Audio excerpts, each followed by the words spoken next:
A few days ago, I decided to go from Unranked to Master Tier as a little challenge and also to learn and to help people learn. And here is what I've learned playing top lane in the past 5 days. Winning lane is vital in solo queue as a top laner. Way more important than mid lane actually, I've come to understand. If you win your lane in top lane, you can snowball it for the rest of the entire game, whereas as a mid laner you can lose your lane, but you can get saved by the support or the enemy jungler, or you can get one random roam off and you're back in the game. This is a lot less likely to happen in top lane. Although you can roam as a top laner, it's a lot less consistent than roaming as a mid laner. So top lane winning lane is brutal if you fall behind, and also for the opponent if you're able to create a lead. The 3 most important things which will directly impact your ability to win your lane are understanding the matchup and going into trade patterns. So for example, do you want short trades? Do you want long trades? When are you stronger? When are you weaker? When can you all in the opponent? The second thing is wave management. Do you want to slow push? Do you want to freeze your wave? Do you want to cheat or recall at level 3? All this kind of stuff is very important, and this is also directly linked to matchup knowledge. For example, if I'm playing against a Shen, cheat or recalling is very viable, but if I'm playing against a champion with really good wave killers such as Olaf or Aurelia, it's a lot less viable. Now obviously it depends on the context and the game. And the third thing is itemization.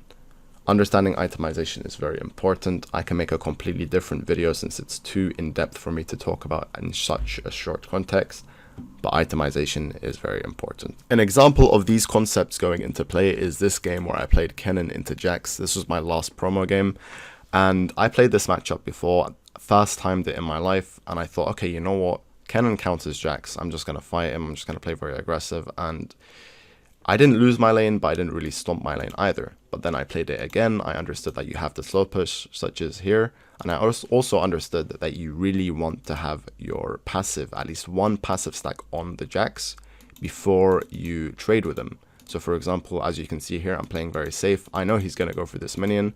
As you can see, I'm playing back and forth. I'm expecting him to E on me, so I'm playing very scared. Once I know he's going to commit to auto-attack the minion, I auto-attack him. Now I have one passive stack, which means that if he jumps on me, I can instantly stun him. So then I go completely crazy, I'm just auto-attacking him a lot. And because he decided to engage on me, I WE him, instantly stunning him, and now I can play very aggressive and I hard win the trade.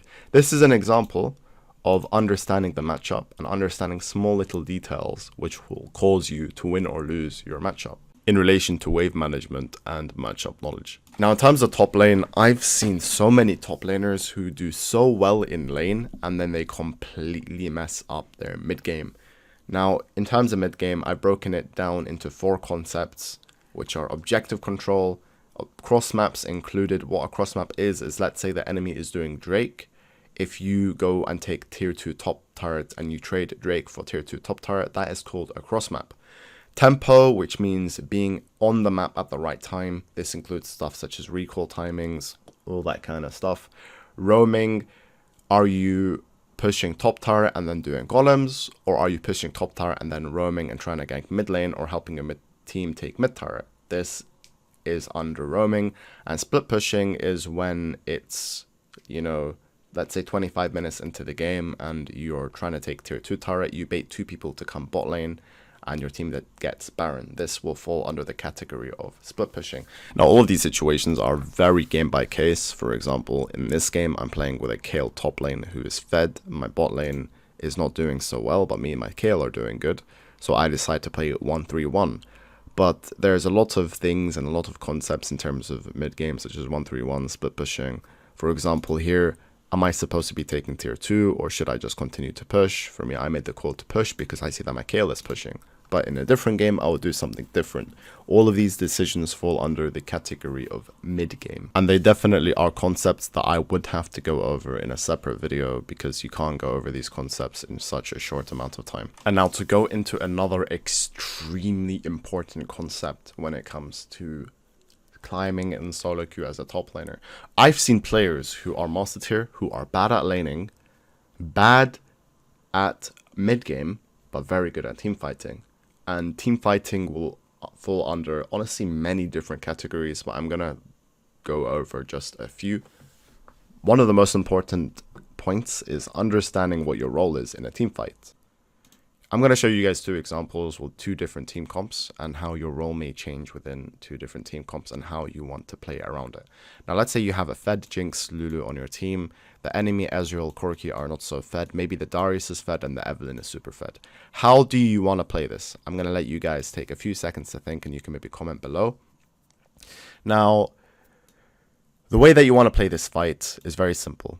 You want to make sure that you hold your ult for the Darius and the Evelynn, and your E and Q are super important. Maybe you want to use your Q to create space so that your Jinx and Lulu can play, but your E has to be used to peel the Evelynn off your Jinx.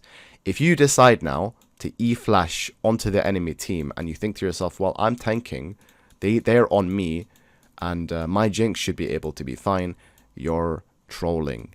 You should stay close to your Jinx, hover her, right click in front of her, dodge the Ezreal and Corki spells, face tank them, and use your E only to peel off the Evelynn. And that is how you can easily win this team fight.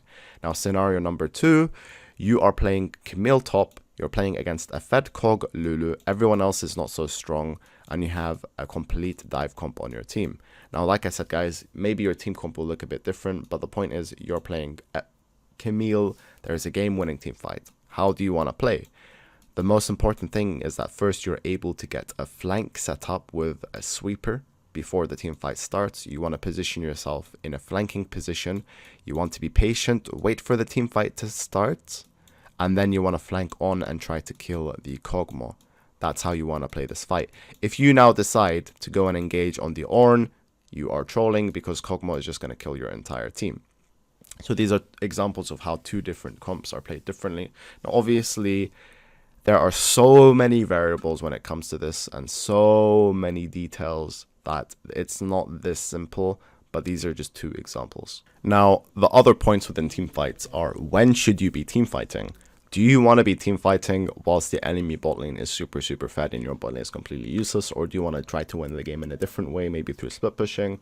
And how do you flank? Flanking is also a very big one, and understanding how to use Fog of War and Vision to your advantage is extremely important when it comes to team fights. I'm going to show you guys an example here. I'm playing Jax. I'm pretty fed. My team is not doing so well, and I see that there is this fight that's about to happen. Now, I have to make a judgment call. Do I continue split pushing, or do I join this fight, which will probably lead us to getting a Baron?